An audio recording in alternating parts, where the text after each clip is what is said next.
Shalom Bapak Ibu Saudara, selamat pagi. Senang kembali bisa melayani di doa pagi kita. Bapak Ibu, terima kasih untuk kepercayaannya masih memberikan saya kesempatan untuk melayani. Yang menarik adalah ketika saya menyiapkan khotbah ini juga berbicara untuk saya pribadi, Bapak Ibu semua. Dan hari ini saya akan mencoba membawakan dengan cara yang sedikit berbeda dari pengkhotbah yang lain. Nanti kita akan bahas ayat per ayat dan dari setiap ayat saya akan mencoba untuk mengaplikasikannya, merefleksikannya dalam kehidupan kita pribadi. Dan nanti kita akan melihat bahwa betapa kayanya firman Tuhan itu meskipun yang saya khotbahkan ini sudah sering kita dengar, bahkan mungkin dari sekolah minggu pun kita sudah pernah mendengar, yaitu tentang mujizat pelipat gandaan dari 5 roti dan 2 ikan. Yang menarik adalah Bapak Ibu, keempat Injil sinoptik ini itu dia selalu menulis tentang mujizat 5 roti dan 2 ikan. Ini terdapat di dalam 4 Injil sinoptik. Berarti ada sesuatu hal yang penting yang ingin Tuhan sampaikan dalam kehidupan kita melalui mujizat ini. Bapak Ibu yang terkasih, yang menarik adalah akhir-akhir ini yang lagi viral saat ini. Mungkin kalau Bapak Ibu ada follow akun satir gereja palsu, dia sedang membahas salah satu pendeta terkenal yang mengatakan bahwa Tuhan bisa berbicara melalui di luar Alkitab, di luar apa yang tertulis.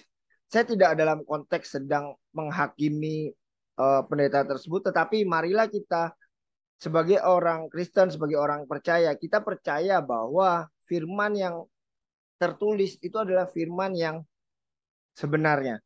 Karena kita menganut sistem sola scriptura dan kita percaya apa yang tertulis di Alkitab kita, di Bible kita, itulah firman Tuhan yang diwahyukan kepada Roh Kudus melalui para penulis. Nah, Bapak Ibu semua, dari keempat Injil, saya akan mengambil yang tertulis di dalam Markus 6 ayat 30 sampai 44. Kita tidak akan baca semuanya, tetapi saya akan menyajikan kepada Bapak Ibu beberapa highlight-highlight penting dari cerita 5 roti dan 2 ikan tersebut. Yang pertama adalah, jadi ceritanya di dalam Markus 6 ayat 30 ini, para murid ini sudah capek pelayanan, kemudian dia datang kepada Yesus dan mereka mau melaporkan kepada Yesus apa yang mereka lakukan.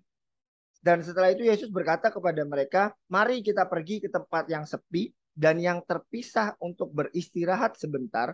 Sebab begitu banyak orang datang dan mereka sehingga mereka tidak mempunyai kesempatan bahkan untuk mereka makan sekalipun. Saat itu murid-muridnya sedang datang kepada Yesus mau beristirahat. Kalau mungkin bahasa sekarangnya murid-murid itu sedang mau healing. Mereka mau healing, mau bersantai, mau bercerita sama Yesus. Mungkin mau curhat, mau cerita. Oh, guru, aku sudah melakukan banyak hal. Aku sudah begini-begini. Kemudian apa yang bisa kami lakukan berikutnya? Ayo tolong kasih kami semangat. Mereka datang seperti itu dengan kondisi yang capek. Bahkan mereka belum sempat untuk makan. Nah, Bapak Ibu semua, tapi yang menarik adalah ketika mereka sudah memisahkan diri, ternyata orang-orang itu terus mengejar mereka. Jadi mereka sudah naik ke kapal, tapi orang-orang sekitarnya itu mengejar melalui daratan dan mereka ternyata sampai lebih dulu ke tempat yang mereka tuju. Jadi bayangkan Bapak Ibu sudah capek, tapi ternyata di depan sana orang-orang masih mengikutinya. Nah, berapa banyak itu juga terjadi dalam kehidupan kita.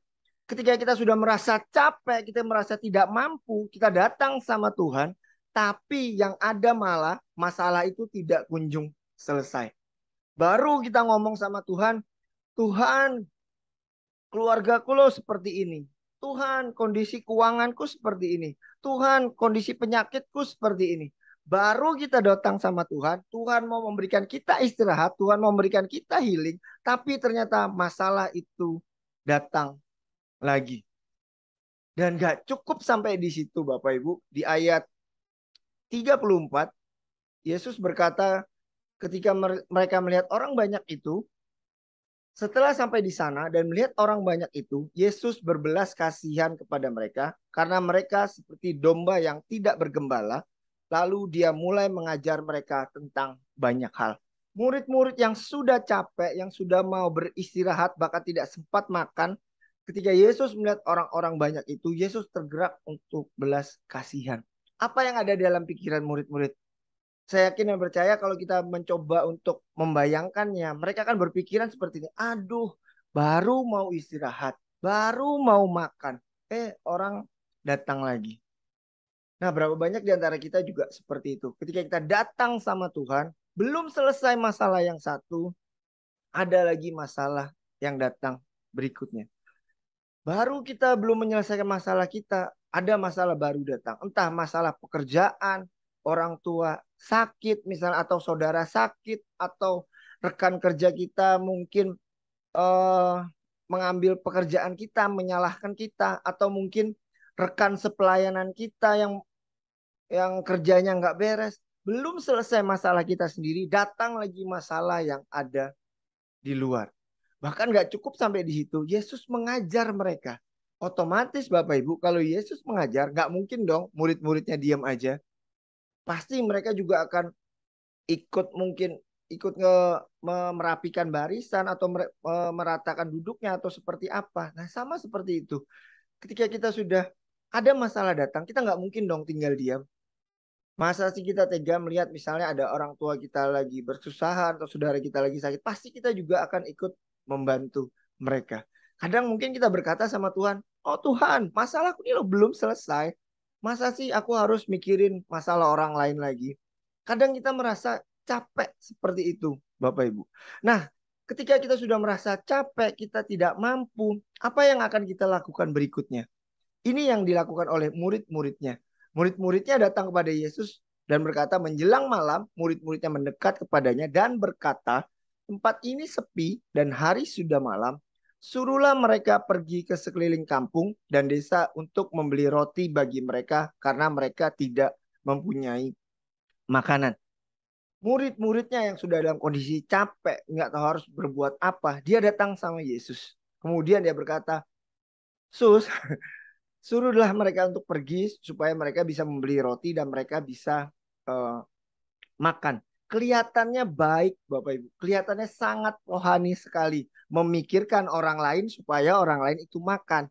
Padahal yang benar adalah di dalam dirinya mereka, Guru, suruhlah mereka ini pergi. Kami ini sudah capek. Kami ini belum makan. Tapi perkataan mereka seolah-olah sangat baik. Mereka memikirkan bahwa, oh, biarkan mereka makan. Kemudian biarkan mereka beristirahat. Nah, berapa banyak di antara kita juga seperti itu, Bapak Ibu. Ketika ada masalah datang, ketika ada pergumulan terjadi, ada orang minta bantuan sama kita berkata sama sama mereka, mintalah sama Tuhan. Biarlah Tuhan yang bekerja, biarlah Tuhan yang memberkati kamu, biarlah Tuhan yang melakukan yang terbaik bagi kamu. Kelihatannya rohani, Bapak Ibu. Kelihatannya sangat baik. Kita membiarkan Tuhan untuk melakukan. Tapi berapa banyak di antara kita ketika kita melakukan hal itu, kita berkata, weh, masalahku nih lo belum selesai. Tambah lagi masalah yang datang dari kamu misalnya. Entah itu dari manapun. Bahkan mungkin kita kadang mengeluh sama Tuhan. Kita ngomong, oh Tuhan, kok ada lagi sih? Ini belum selesai. Sakitku belum sembuh. Semua belum baik. Kok semua datang semua serba bertubi-tubi. Dan itu semakin menumpuk kepala kita. Semakin menambah beban kita. Dan akhirnya kita berkata, ya sudahlah. Terserah Tuhan aja. Atau mungkin ada yang ekstrimnya berkata, sudahlah nggak usah Tuhan-Tuhanan aja. Sudahlah nggak usah peduli lagi sama Tuhan. Nggak usah lagi berdoa. Nggak usah lagi melakukan sesuatu. Kenapa? Karena belum selesai masalahku. Masalah lain terus datang. Kita kadang seperti itu Bapak Ibu. Kita berusaha melakukan apa yang bisa kita lakukan. Yang bisa mereka lakukan adalah mereka menyuruh murid-murid saat itu, mereka menyuruh para jemaat itu untuk pergi. Kemudian mereka bisa cari makan sendiri. Ya udahlah kalian cari makan sendiri. Dan akhirnya mereka lepas tangan. Tapi tidak seperti itu yang Yesus lakukan. Dan yang menarik adalah satu hal lagi. Apa yang biasa kita lakukan, ini pun dilakukan Yesus. Tapi dengan tujuan untuk mencobai mereka dalam tanda kutip. Yesus berkata seperti ini di dalam Yohanes 6 ayat 5. Yesus melihat orang banyak itu datang kepadanya, berkatalah dia kepada Filipus, di manakah kita dapat membeli roti supaya mereka bisa makan.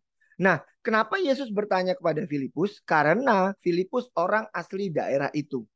Jadi tujuannya ketika Yesus bertanya kepada Filipus, dia berusaha untuk mencobai Filipus dengan berkata, dipanggil apa ya? Fili apa dipanggil Pus?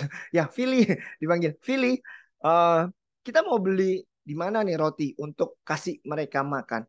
Nah, sama. Jadi ketika mungkin ilustrasinya seperti ini. Ketika kita pergi ke suatu daerah yang baru, nah kebetulan saya juga sering melayani para pendeta yang berkhotbah di IHS Sampit. Mereka tanya sama saya, bro, makanan yang sini enak apa? Spesialnya apa? Nah, akhirnya karena saya orang asli sini, saya akan memberikan yang terbaik bagi mereka, memberikan beberapa pilihan dan kemudian itu yang dipilihnya. Nah, sama. Yesus pun tanya sama orang lokal itu, di mana kira-kira kita bisa beli roti. Nah, berapa banyak di antara kita juga ketika masalah datang, ketika kesulitan datang, kita tanya kepada orang lokal. Dalam tanda kutip, kita tanya kepada dunia. Kita tanya kepada teman kita yang mungkin bagi kita dia punya kekuatan untuk membantu kita. Atau mungkin kita tanya kepada backingan kita. Kita tanya kepada bos kita tanya kepada siapa yang yang kita anggap kuat yang bisa untuk menyelesaikan masalah kita. Tapi apa yang kita dapatkan, Bapak Ibu, ketika kita bertanya kepada dunia? Filipus menjawab, nggak ada, meskipun roti dengan 2 dinar pun ketika dibagikan, mereka hanya dapat sepotong kecil. Nah, berapa banyak di antara kita juga ketika kita bertanya kepada dunia, kita nggak mendapatkan jawaban apa-apa. Yang kita dapatkan hanya kekecewaan. Orang dunia akan berkata, oh nggak mungkin, masalahmu nggak mungkin selesai, sakitmu nggak mungkin sembuh, keluargamu nggak mungkin berhasil, masa depanmu nggak ada cerah-cerahnya ketika kita bertanya kepada dunia. Itulah jawaban yang kita dapat. Bahkan mungkin ketika dunia mencoba untuk menawarkan bantuan kepada kita, mungkin saja di balik itu ada udang di balik batu. Mungkin mereka berpikir, oh ketika kita membantu dia, maka kita bisa mendapatkan sesuatu. Nah, Bapak Ibu, jadi bayangkan ketika sudah capek, masalah terus datang, kita lihat kepada dunia nggak ada jawaban, mengandalkan kekuatan diri kita sendiri juga nggak bisa. Tapi Bapak Ibu, ada satu kabar baik yang Yesus mau sampaikan di dalam cerita ini, yaitu di ayat 38, Yesus berkata, namun dia berkata, berapa banyak roti yang kamu punya? Periksalah. Dan setelah tahu, mereka berkata, 5 roti dan 2 ikan. Bayangkan Bapak Ibu, yang tercatat di situ ada 5.000 orang pria. Bayangkan kalau mereka punya istri, otomatis bisa anggaplah mereka punya istri, ya semua punya istri, ya nggak ada yang jomblo. Misalnya istrinya satu, berarti ada 10.000 orang. Kemudian kalau misalnya masing-masing punya 2 anak, ya berarti ada 20.000 orang. Bayangkan memberi makan 20.000 orang dengan 5 roti dan 2 ikan. Ini hal yang sangat mustahil. Tetapi yang Yesus tanyakan kepada mereka, apa yang kamu punya? Bapak, Ibu, dan teman-teman semua, pagi ini Yesus sedang bertanya kepada diri kita masing-masing. Apa yang kamu punya? Mari kita merenung sebentar, 1-2 menit mungkin habis acara ini. Renungkan apa yang Anda punya. Apa yang saya punya. Apa yang kita punya. Kita juga tahu ada cerita seorang janda yang datang kepada Nabi Elia. Ketika Nabi Elia bertanya, apa yang kamu punya? Dia cuma punya minyak di dalam buli-buli. Kemudian Nabi Elia menyuruh si janda itu untuk mengumpulkan seluruh tempat penampungnya sehingga dia bisa menuangkan minyak itu, dan begitu minyak itu tempatnya penuh, minyak itu berhenti mengalir. Nah, Bapak Ibu dan teman-teman semua, apa yang kita punya? Saat ini kalau Bapak Ibu mungkin cuma punya pekerjaan yang nggak dianggap, atau mungkin cuma punya usaha yang kecil, atau mungkin Bapak Ibu kesehatannya, peluang untuk sembuhnya mungkin cuma 10% atau 1%. Lihat itu Bapak Ibu. Lihat apa yang kita punya. Inilah luar biasanya firman Tuhan hari ini. Tuhan tidak bertanya apa yang tidak kita punya. Tetapi Tuhan bertanya apa yang kita punya. Dan kabar baiknya Bapak Ibu, tidak cukup sampai di situ.